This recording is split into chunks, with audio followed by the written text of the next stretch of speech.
दोस्तों, ले चलते हैं एक ऐसी खबर की तरफ जो आपको चौंका देगी। दोस्तों, लोग पानी में डूब रहे हैं, भूखे प्यासे मर रहे हैं और हमारे नेताओं व अफसरों के पास सिर्फ इतना वक्त है कि वो सेल्फी लेकर सोशल मीडिया पर पोस्ट करें। किसी ने सच ही कहा है, जनता चीखती है तो सत्ता हंसती है, जनता डूबती है तो सत्ता सेल्फी खींचती है।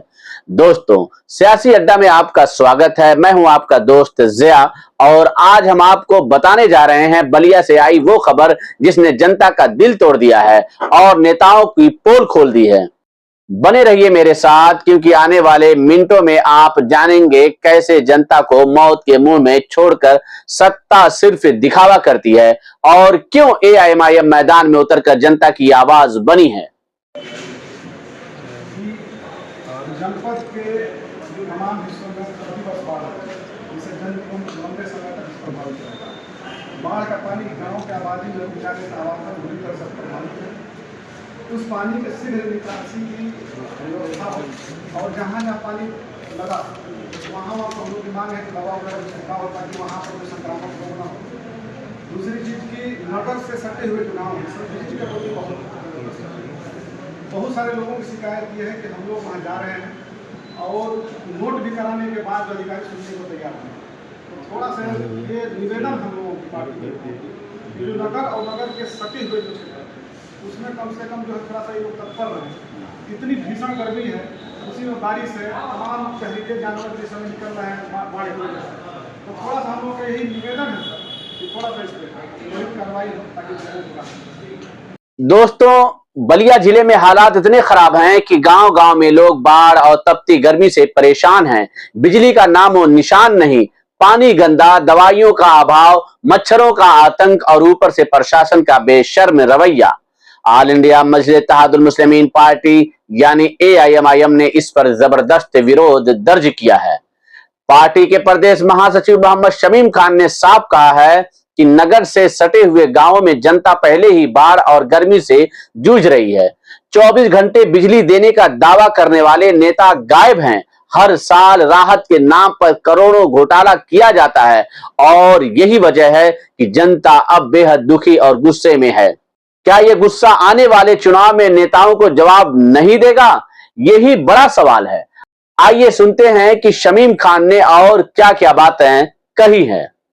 सर, आज आप लोग आए हैं कलेक्ट्रेट में ज्ञापन दिए हैं, क्या मामला है? आज हमारी पार्टी पूरे प्रदेश में जहाँ जहाँ भी बिजली और बाढ़ की समस्या है वहाँ पर हमारे पार्टी के कार्यकर्ता और पदाधिकारी आज ज्ञापन देके ये मांग कर रहे हैं कि जहाँ जहाँ भी बाढ़ की समस्या से लोग प्रभावित हैं वहाँ पर प्रशासनिक स्तर से जो भी मदद बन सकती है जो प्रशासन दावे कर रही है वहाँ पे उपलब्ध कराया जाए।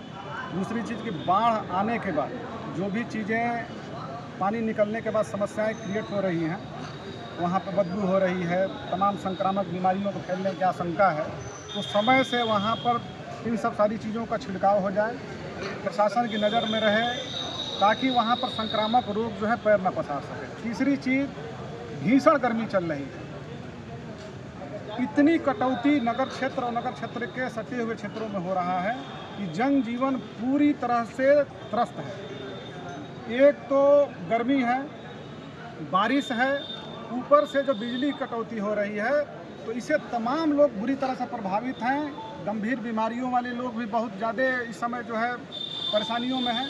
तो हम लोगों की मांग है कि कम से कम अगर बिजली की जो कटौती जो हो रही है उस पर तो कम से कम रोक लगाई जाए। तो ये एक बहुत बड़ी समस्या है। इसके लिए हम लोगों ने आज डीएम साहब से ही मुलाकात की और ज्ञापन देके हम लोग मांग करते हैं कि इस पर तत्काल जो है कार्रवाई किया जाए ताकि जनता को राहत मिल सके। ठीक है। सोचिए दोस्तों, जब जनता पानी में डूब रही थी तब नेता सेल्फी ले रहे थे, जब जनता भूखी प्यासी थी तब सरकारें ट्वीट कर रही थी और जब जनता ने राहत मांगी तब नेताओं ने कहा इंतजार कीजिए, काम हो रहा है। क्या यही है लोकतंत्र? क्या जनता सिर्फ वोट डालने के लिए जिंदा रखी जाती है? क्या नेताओं का फर्ज सिर्फ कुर्सी संभालना है, जनता की जान बचाना नहीं? आप बताइए, ऐसे हालात में आपकी उम्मीद किससे है?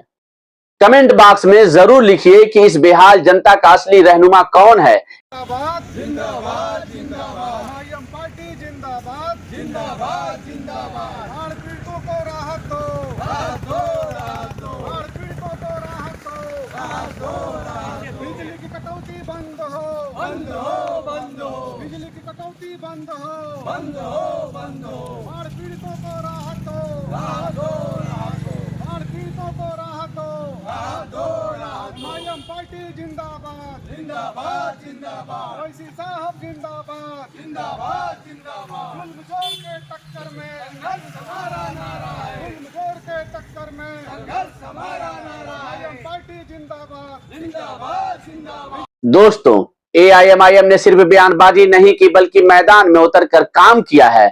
बलिया कलेक्ट्रेट में पार्टी ने राज्यपाल महोदय को संबोधित ज्ञापन प्रशासन को सौंपा। मांग की गई बाढ़ के पानी की निकासी की जाए, दवा का छिड़काव हो, बिजली की व्यवस्था दुरुस्त की जाए। पार्टी के जिला अध्यक्ष राकेश कुमार गुप्ता ने तो खुलकर कहा कि जमीनी स्तर पर कोई काम नहीं हो रहा है। नेता बाढ़ पीड़ित इलाकों को सेल्फी पॉइंट बना चुके हैं। कितनी शर्मनाक बात है। राहत के नाम पर खाना दिया जाता है लेकिन पानी तक नहीं। सोचिए, इंसान जिंदा रहने के लिए सबसे पहले पानी चाहता है और यहाँ पानी तक नहीं दिया जा रहा है। आइए सुनते हैं जिला अध्यक्ष जनाब राकेश गुप्ता साहब ने और क्या क्या कहा है। हाँ अध्यक्ष जी बताइए, जो तमाम जो बाढ़ की समस्या है इस पर क्या कहना चाहेंगे?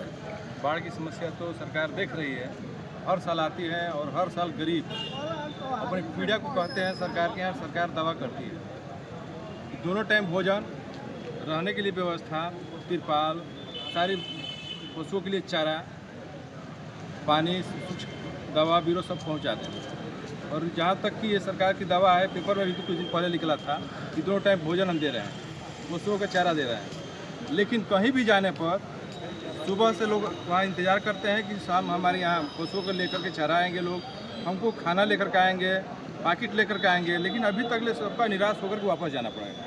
कहाँ तक कि सेल्फी फ़ोटो तक ले भी लोग खिंचवा कर चले जाते हैं और उनके यहाँ पहुँच नहीं पाता है। महोदय से यही कहेंगे, जो भी बैठे हैं सत्ता शासन सत्ता में, ये ना करे, गरीब के साथ खिलवाड़ ना करे। वो गरीब है तो उसका नजायज़ फायदा न उठाया जाए। एक और सवाल है कि सागर तल में देखा गया कि बाढ़ पीड़ितों को भोजन पहुंचाया गया लेकिन पानी का व्यवस्था नहीं कराया गया। क्या लग रहा है कि भोजन खाने के बाद पानी नहीं पीता है कोई? देखिए सर, बिल्कुल आपकी बात सही है। वहाँ तो पहुँचा दिया गया है ना, कहीं कहीं फ़ोटो खिंचवाने के लिए ना। इधर जाइए बैरिया साइड में, कहीं सुबह ना शाम तक कहीं ना पूरी ना सब्जी ना कहीं चारा कहीं नहीं दिखाई देगा। और मैंने अब सोचिए कि जब आदमी को खाना दे दिया जाए और पानी ना दिया जाए तो क्या महसूस होता है? कितना कीटाणु वाला पानी पिए लोग, कहाँ से पानी पिए, क्या व्यवस्था करके करे, कहाँ से करे, और महसूस गरीबी महसूस कर सकता है। लेखपाल से बात करने पर लेखपाल बता रहा है कि पानी का व्यवस्था नहीं है, केवल भोजन का ही व्यवस्था है। इस पर आप क्या कहेंगे? देखिए, लेखपाल जो क्षेत्र का लेखपाल है, तहसीलदार हैं, कनगो हैं, जो भी लोग हैं, इसमें मिली भगत है। व्यवस्था तो मिल रही कि नहीं मिल रही है, इन लोगों को शासन को लिख करके और जिम्मेवार व्यक्ति हैं, ये लोग पहुँचाना चाहिए। सबसे बड़ा जिम्मेवार ये लोग हैं। दोस्तों, आज हालात ऐसे हैं कि जिसके पास सत्ता है उसके पास इंसानियत नहीं है और जिसके पास इंसानियत है उसके पास सत्ता नहीं है। क्या यही राजनीति है? क्या यही इंसाफ है? क्या यही वो वादे हैं जिनके नाम पर जनता ने वोट दिया था? इस मौके पर पार्टी के बड़े बड़े नेता मौजूद थे।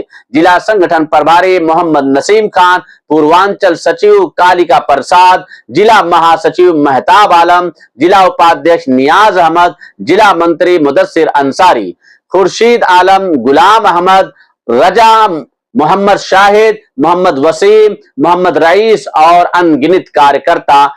ये सिर्फ एक मीटिंग नहीं थी बल्कि जनता की चीख का प्रतिनिधित्व था। ये आवाज वहां गूंजी जो सत्ता के गलियारों में दबा दी जाती है।